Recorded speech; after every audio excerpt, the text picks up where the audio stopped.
This is the Horse Radio Network. Greetings, horse people. This is Coach Jen, and thanks for tuning in to Horse Tip Daily, episode 1310, where Horses in the Morning co-hosts Jamie and Glenn chat with Dr. Werner from Hagyard Equine in Lexington, Kentucky, about kissing spines. Today's episode is brought to you by Purina Mills. Greatness never ages, so help your senior horses live their best lives with Purina Equine Senior Horse Feed. It has Active Edge, a proprietary prebiotic proven through years of research to support a senior horse's aging immune system. To learn more, visit purinamills.com/equine senior today.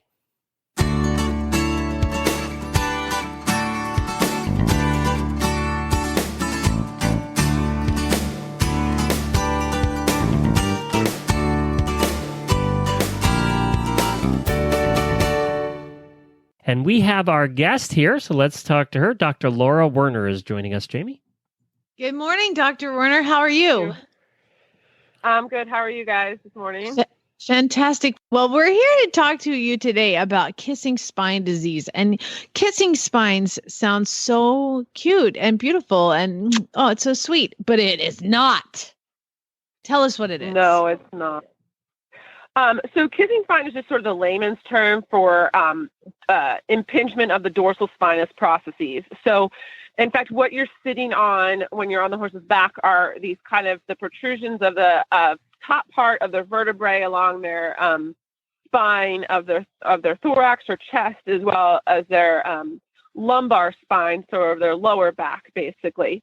And what happens is there's 4 different grades of kissing spine, with 4 being the most severe and 1 being the least severe. But what happens is either there's significant remodeling of those vertebrae where they're so close together, and or they can actually override or overlap where there's no space, and then that can really cause the horse problems, and especially where we see it along the back, usually from T like 7 or 8, along the back, and it's usually a lot worse where the saddle sits. So when it's affected, when it's underneath your saddle, those horses seem to be a lot more severely affected. And there's also varying degrees of, just horses. They're like people, I think, and their kind of pain tolerance is a lot. So I've seen horses that just can't cope with the whole condition, and there's other horses that go on and can have an athletic career, but there's some horses that just don't seem to be able to manage with the disease. It is congenital, so they are born with it, but it obviously can worsen, with age and use as well. Okay, so basically the spine, the vertebrae are too close together. Exactly. Okay, and so they're born with it. They're too close together. What is it? How is it presented in the horse if they have it? Usually as back pain, but it can be a variety of signs. Some of these horses won't work at all. Some will rear, some will buck. Some may exhibit like a lameness as well, or just an unwillingness to work. There's all different signs, but most often back pain is the most common sign that we will see. They can also have loss of muscling over that area. But like I said, back pain is probably the most common clinical sign. And then how is it diagnosed? Like my horse is a jerk. He's rearing. He's bucking me off. What do I do? And you come out and you say, oh. Right. Usually we'll do radiographs or x-rays of the back. With most portable machines, we can look at the dorsal spinous processes. There's the part that sticks up. Sometimes we need a bigger machine like that most clinics will have, because sometimes the disease can be severe enough that can spread to the joint below it, or even the disc space in these vertebrae. So a lot of times we'll recommend these horses come to the clinic to get the bigger machine radiographs, so we can evaluate the entire back, not just the part that's sticking up. But a lot of times I'll just do the part that's sticking up as kind of a screening process, like how bad is it? How bad is bad? And then for a more thorough diagnosis, obviously, we recommend them coming to the clinic with a much larger, more powerful machine where we can get the entire bodies of those vertebrae as well as the disc space and such, and evaluate those structures as well. Is there something that occurs in the lameness? Okay, my horse is off. He is rearing, he's bucking a little bit. I say, I need you to come out and tell me what's wrong with my horse. You come out, and I'm assuming like a typical lameness exam would be, let's see him move and let's see flexion. Is there something that sets off to you like, oh, this is kissing spine? Or is it just, we're going to try to rule out everything? How does it work? Sure. And sometimes it's not just the kissing spine that they have. I mean, some of these horses do have other problems. So often it is, sorting everything out. But when I see a horse that's painful on palpation on the back, has a lack of muscling along the back, sometimes you can watch the horse, obviously, when it's loose on the lunge line versus under saddle, or even sometimes we'll use a surcingle or a weighted surcingle to kind of mimic the area of a saddle and see if the horse moves differently or acts differently when there's weight versus no weight. Or like I said, evaluating the horse, just like I said, with no rider, no weight on the back, see if it moves freely then. And then when there's a rider or the saddle or something else that we'll see will go, to evaluate that back further. But a lot of times, like I said, clinical signs that the horse is continuing to have severe pain on palpation on the back, and especially we see it a lot more commonly, I think, in the thoroughbred breeds or thoroughbred cross breeds. And so I'm more clinically inclined to x-ray those guys for the kissing spine versus a more warm blood type horse. We see it a lot more common, like I said, in the thoroughbred or thoroughbred cross breeds than more warm blood type breeds. Why is that, you think? I don't know, again, congenital, but a lot of the warm bloods just have a stronger top line. They seem to have better muscling along their back, and they're just, they often naturally use their back and their back end a lot more. And so thoroughbreds almost a little harder. They're just not bred to do that. They're not bred to be as natural at that gait sort of that we would like them to do as a jumping horse or dressage horse or eventer. They have to work a little harder at it. So I feel like we just see it in those guys. And I don't as naturally have such a nice top line as well as a bigger warm blood. You see them where they're, you look at a warm blood where it's very well muscled over its whole back and croup and everything. And you see the thoroughbreds are generally a little bit slighter over that. And so I don't know. I just find the warm bloods can kind of compensate a little bit better, I find, because they have that more muscular support versus a thoroughbred doesn't have the same muscling quite that the warm blood does. So I see it much more a problem in my thoroughbred or cross patients. Okay, so I've got this horse that has kissing spine. He's a thoroughbred that I've had for a while, and he just keeps getting worse. And now I bring him to you and I say, can you fix him?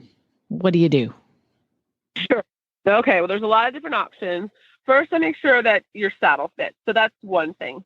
I think if your saddle's poorly fitting, that can really exacerbate the symptoms. Okay. So that's sort of the first thing, is work with your saddle fitter and ideally your veterinarian at the same time to make sure your saddle fits properly, because that's pretty key, especially if the affected area is under or around the saddle.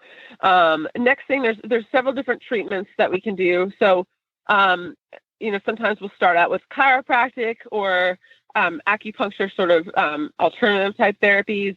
Then kind of the next stage up, we will go to injections of the back. So we'll inject around those affected areas, as well as the joints and the interspinous ligament. So the ligament that's between those vertebrae, we'll treat those areas. There's also a technique called mesotherapy that we use, and it works on, it's a technique developed in France. It's been around for a long time, and it kind of works on some sort of like acupuncture points somewhat to alleviate pain. That's a great technique too. There are also surgical options that have been more popular somewhat of recent. So originally, a surgical technique, we'd actually cut out one or every other one of the affected vertebrae, the dorsal spines there, to relieve that pressure. There's been some newer, and that's the problem is with that is it would leave, again, under the saddle, it would leave a big scar, a big defect. And so some of these horses would still remain painful because of the surgical area being right under the saddle. So generally that technique has kind of fallen out of favor. There are newer techniques that involve a less invasive technique to cut the ligament between the vertebrae and see if that alleviates some of that rubbing or overriding of those spines. Another newer technique is just shaving down the areas that are kissing, essentially, or overriding or overlapping. That's probably the newest technique. I haven't done one. I've usually been able to manage mine without surgery.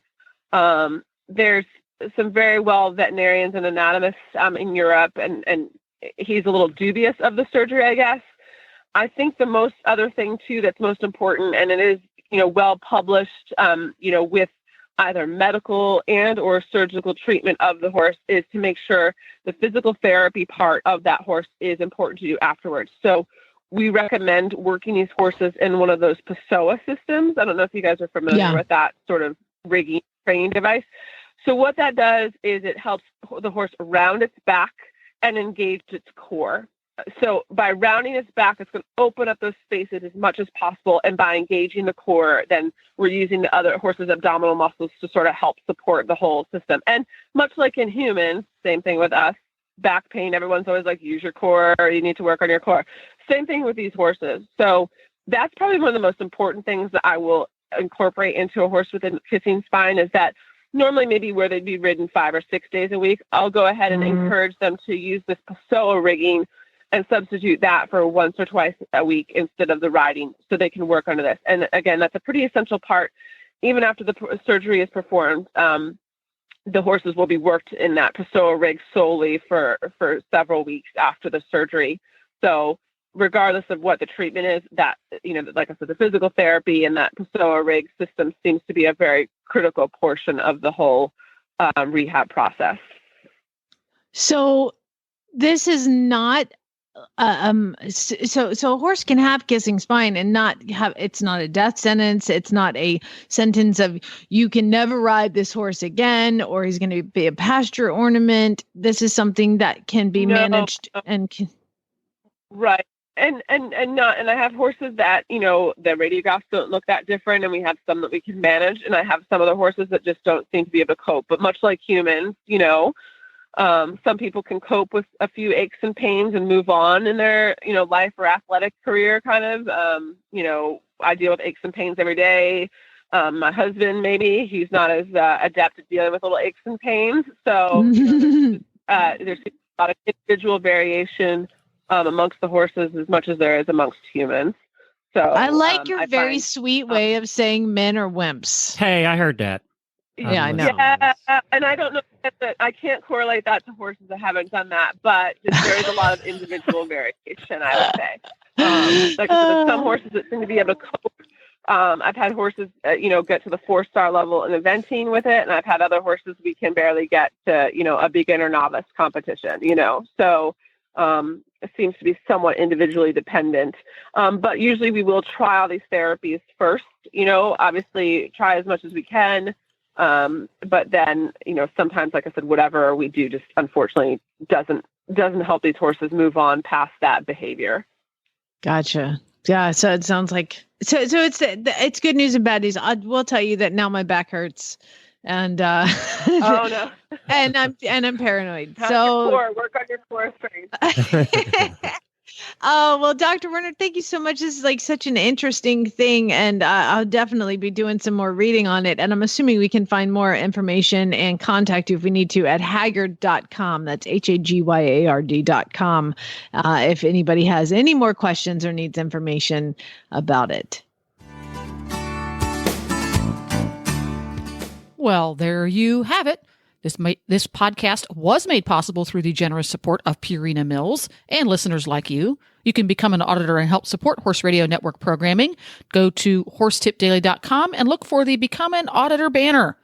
This is Coach Jen, and I will be back again soon with another tip. So until then, go ride your horse. The Horse Radio Network and the Horse Radio Network hosts are not responsible for statements made by guests on the Horse Tip Daily. Please use your own judgment when listening to the tips on this show.